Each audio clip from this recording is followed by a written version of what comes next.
Cláudio Geriatra é o nosso entrevistado a partir de agora. Jornal da Fã. Entrevista. Meu caro Cláudio Geriatra, muito bom dia. Bom dia, Narciso. É um prazer estar aqui mais uma vez com você.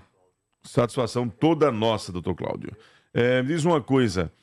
Hoje nós vamos falar sobre diabetes, é isso mesmo? Isso, verdade. Diabetes, ela é uma doença adquirida? Ela é uma doença que já vem com o paciente? O que a gente pode explicar? A gente tem o diabetes tipo 1, aquele que aparece na infância, que assusta às vezes as mães, às vezes descoberto de maneira brusca, né? E tem o diabetes tipo 2, é aquele que você vai adquirindo, principalmente a partir dos 40 anos de idade, você tem uma incidência maior, em que as pessoas vão paulatinamente perdendo a resistência à insulina, vai aumentando e isso vai favorecendo o aumento da glicemia.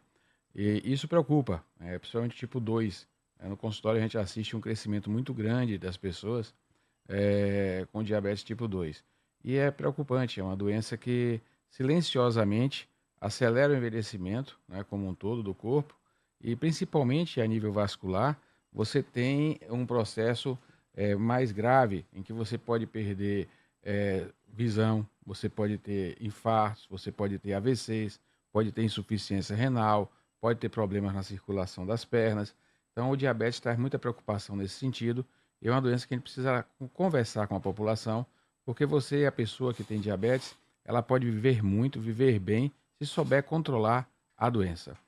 Isso requer, então, atenção, carinho muito grande desde cedo. A gente assiste no consultório, voltando, pessoas já com alguns problemas, sequelas em relação à parte vascular, em função de não ter tido um cuidado maior mais cedo com a doença, com os níveis de glicemia. Com relação ao tratamento, só alimentação ou algo mais pode ser... Só alimentação não, perdão. Só remédios ou algo mais pode ser feito para controlar? Muito bem, muito boa pergunta. O diabetes, para as pessoas entenderem, assim de forma bem, assim fazer uma analogia de forma talvez grosseira, mas o pessoal entendendo. O pessoal tem que aprender que existe um fenômeno chamado glicação. É a ligação da molécula de glicose com uma proteína. Por isso que tem aquele exame hemoglobina glicada. O pessoal, a gente fica monitorando o nível de hemoglobina glicada, que é uma das proteínas que corre na corrente sanguínea, está ligada à hemácia, à hemoglobina, e a hemácia tem uma meia-vida de 3 meses, por isso que a hemoglobina glicada ela dá um parâmetro da média dos 3 meses de glicemia do paciente. Então, para voltar à glicação, e por que falar da glicada? Porque isso é importante, isso faz parte da fisiopatologia da doença. O açúcar elevado no sangue, ele vai acabar gerando uma maior glicação. Não só no diabético. Pessoa não diabética que come muitos doces, ela vai ter picos glicêmicos, né? É bom alertar aqui, alimentos de alto índice glicêmico. Alto índice glicêmico é aquele alimento que rapidamente faz o nível de açúcar subir no sangue, né? Os carboidratos, pães, bolos, biscoitos, a gente tem que alertar isso à população. Mesmo não diabético, comer comidas doces em demasia acelera esse processo de envelhecimento. E a glicação vai acontecendo. A glicação, a gente vai lembrar aqui, quando a gente coloca açúcar no leite. Dá um exemplo aqui para a população que está ouvindo assistir. A gente coloca açúcar no leite, você vai ter o quê? No fogo baixo. O que é que vai acontecer com esse leite? Ele vai começar a engrossar e vai virar o doce de leite, uma ambrosia. Se deixar mais tempo, vai caramelizar, vai virar um caramelo, né? Então, a gente vai ter uma caramelização, a gente vai engrossar o leite. Isso também acontece a nível de sangue. O açúcar elevado no sangue, você tem as proteínas no sangue, tal qual tem no leite, muito lentamente, o calor é menor, muito mais lentamente, mas ao longo dos anos isso vai acontecendo. A gente vai glicando o açúcar com as proteínas e vai caramelizando, formando mais placas que vão revestindo as artérias e obstruindo as artérias. Isso leva a problemas de circulação. Então é importante, então, a gente falar isso para as pessoas, porque muitas vezes as pessoas não sabem e já chegam com problemas no consultório. Vou dar um exemplo.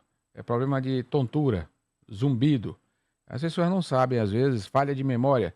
Já está acontecendo microinfartos cerebrais, já está tendo problemas de circulação no cérebro, gerando problemas já discretos, silenciosos, mas que amanhã podem ser bem mais sérios, bem maiores. E você pode também ter, essas placas podem ter processos agudos e você ter infartos, ter AVCs, a nível de rim, diálise, insuficiência renal, perda da visão na retina. Então é importante então alertar a população que o diabetes é algo real. O açúcar elevado, mesmo para o não diabético, que acontece quando você come doce, prejudica a sua saúde. Estamos entrevistando aqui no Jornal da Fã o Dr. Cláudio, que é geriatra, e está trazendo aqui esclarecimentos com relação ao diabetes. Tenha mais qualidade de vida e sem dores musculares usando a pomada negra. A pomada negra contém composição exclusiva à base de analgésicos e anti-inflamatórios naturais, que agem rapidamente te dando alívio que você precisa nas pernas, nos braços, joelhos, dores nas costas, artrite, artrose, reumatismo, inflamações nas articulações causadas pela chikungunya. Pomada Negra te ajuda a tratar tudo isso naturalmente. Donos de farmácias e casas de produtos naturais, entre em contato com o Rafael. Ponha a Pomada Negra na prateleira. 998-93-4417. 998-93-4417. Que tal morar em um condomínio fechado, pé na areia, pagando parcelas fixas a partir de R$ 599 e entrada em 5 vezes no cartão sem juros? Meliar Residência, mais um empreendimento da Move Construtora. Ligue para mais informações, 99884-4140. 99884-4140. Meu caro Cláudio, tratamento imediato através de medicação apenas? Há algum outro tipo de tratamento para o diabetes? Muito bem. Aqui fica aquela lição, as pessoas que têm alguns tabus em relação ao diabetes. Está provado já que vive muito mais e melhor a pessoa que possui, que tem o diabetes, que cuida sem preconceito com medicamentos ou até mesmo a insulina, né, do que aqueles que ficam temando, resistindo, às vezes questão de alguns tabus, alguns preconceitos, algumas vaidades que vai conseguir controlar o diabetes com sua dieta e atividade física, e às vezes isso não acontece. Então o tratamento ele pode ser feito na forma não medicamentosa para o diabetes leve, com dieta, né? Atividade física, controle do peso corpóreo, bom sono, bom estilo de vida, sem estresse, isso tudo vai influenciar no nível glicêmico. Então a dieta, atividade física, evitar estresse, controlar peso corpóreo, sono adequado, isso tudo favorece a um bom controle do diabetes. Então, você pode fazer as pessoas, mas aquele diabetes que você já é moderado, mais avançado, ele requer, e graças a Deus nós já temos, Deus deu ao homem o poder de criar, que outros seres sobre a Terra não têm. O homem que é capaz de criar infinitamente ideias, pensamentos, é um dom divino que a gente não pode desprezar. E então o homem, hoje, a partir desse dom, ele cria medicamentos. E esses medicamentos ajudam a controlar o diabetes. Não devem ser desprezados, devem ser utilizados com critérios, com indicação médica, com revisão frequente para evitar a hipoglicemia, ter um controle glicêmico mais adequado. É muito importante, então, alertar. Tem o tratamento medicamentoso e grande parte dos pacientes precisam fazer o tratamento medicamentoso. O professor Oswaldo Pinheiro pergunta aqui: em uma barbearia, em caso de um acidente com corte de uma pessoa diabética ao fazer o pezinho do cabelo no cliente, qual o procedimento a fazer? Bom, você tem que fazer uma boa lavagem do rosto, você tem que fazer uma boa asepsia, você tem que ter um cuidado para não ferir, fazer com muita cautela. Lembrar que a pessoa com diabetes ela pode ter complicações diante de ferimentos, em função, às vezes, de problemas de circulação. Então, é importante ter cautela. A maioria das pessoas, geralmente nesse procedimento de estética facial, dificilmente tem problema. Geralmente, os problemas de diabetes são mais em extremidades, nas membros inferiores, nos pés. Ferimentos nos pés, o pé do diabético é um problema maior. Mas em todo o corpo você deve ter cuidado, evitar lesões, ferimentos, para diminuir o risco de complicações. A Dejanete está aqui perguntando por que a glicemia aumenta em crise emocional. O cortisol sobe e a fisiologia do organismo favorece um aumento de glicemia, como se você precisasse mais energia, mais açúcar para enfrentar a situação estressante. E esse processo de estresse, ele faz subir a glicemia. Então é por isso que é importante você evitar. A pessoa que vive continuadamente em estresse, ansiedade, angústia, processo depressivo deve ser tratado, ansiedade crônica deve ser tratada, a pessoa que tem diabetes, porque isso favorece um desequilíbrio, um difícil controle do diabetes, atrapalha no controle do diabetes. O Alves está perguntando qual a influência do diabetes no controle de peso de uma pessoa. O controle de peso vai influenciar no diabetes, né? É bom lembrar que aí o que é que acontece? O diabetes, ele se tiver descontrolado, pode alterar apetite, né? Pode ter sintomas, ida mais frequentes ao banheiro, você pode ter mais sede e você pode ter mais fome. É a polidipsia, poliúria, polifagia, que a gente conhece sintomas do diabetes descompensado. Mas a relação aí é inversa, né? O mais importante é controlar o peso para influenciar no diabetes. Perfeito. Com relação a médico especialista responsável para ser procurado, qual é o especialista? O clínico geral ajuda ou tem que ir para alguma especialidade? Quando o médico conclui sua formação como clínico geral, a maioria já sabe o que é diabetes, tem um conhecimento sobre diabetes. Alguns se atualizam com mais frequência. Então você tem um endocrinologista, que é o médico que frequentemente está bem atualizado. Você tem o clínico interessado, o geriatra, que eu sou geriatra, a gente cuida muito de diabetes. Alguns cardiologistas, alguns especialistas se dedicam. Então é um médico que, se o médico disser não, eu lhe acompanho, estou acompanhando diabetes, estou tratando diabetes, esse médico ele se achando apto e ganhando a confiança, e o paciente tendo confiança nele, e os resultados do controle estando bem, ou qualquer médico pode acompanhar. Mas o especialista ideal seria o endocrinologista. Por que na farmácia a gente encontra medicamentos muito mais caros do que aqueles que são distribuídos no posto e muito mais eficazes, digamos assim? A tecnologia está disponível ao SUS? Isso é um processo paulatino. A gente não tem. À medida que a medicina avança, vão surgindo novas opções e você tem uma limitação orçamentária dos poderes públicos, né? E você tem também protocolos que precisam ser avaliados, risco-benefício. Então, geralmente, essa questão de política de saúde, de adotar todos os medicamentos, ela não acontece de forma brusca. Então, você tem um avanço da tecnologia no mundo privado, que é muito maior do que no mundo público, e aí as empresas lançam medicamentos mais modernos, como você diz, mais eficazes, mas o governo acaba tendo uma lentidão processual de adotar e orçamentária também, porque pode ter um impacto financeiro muito grande. Alguns desses medicamentos são de alto custo. Então você acaba tendo a limitação e um não acompanhamento do governo no lançamento e distribuição de medicamentos para os diabéticos. Perdi meu pai por causa uma das causas foi também por ser diabético. Sabemos que é hereditário, como devemos fazer para esse acompanhamento. É o Júnior, motorista de aplicativo. Muito bem. No acompanhamento, ele que já tem a genética, ele tem que estar fazendo seus exames regulares, tem que estar acompanhando sua glicemia, independente dos resultados dele, falando aqui de forma útil para ele, para a família, estarem bem, lembrar que a prevenção ela se dá antes que aconteça resultados negativos nos exames laboratoriais. Então é importante, desde já, ele ter atividade física, que a gente falou, que quem está começando a ouvir, tornar a ouvir isso, ter um bom sono, uma alimentação adequada, estudar e aprender sobre alimentação.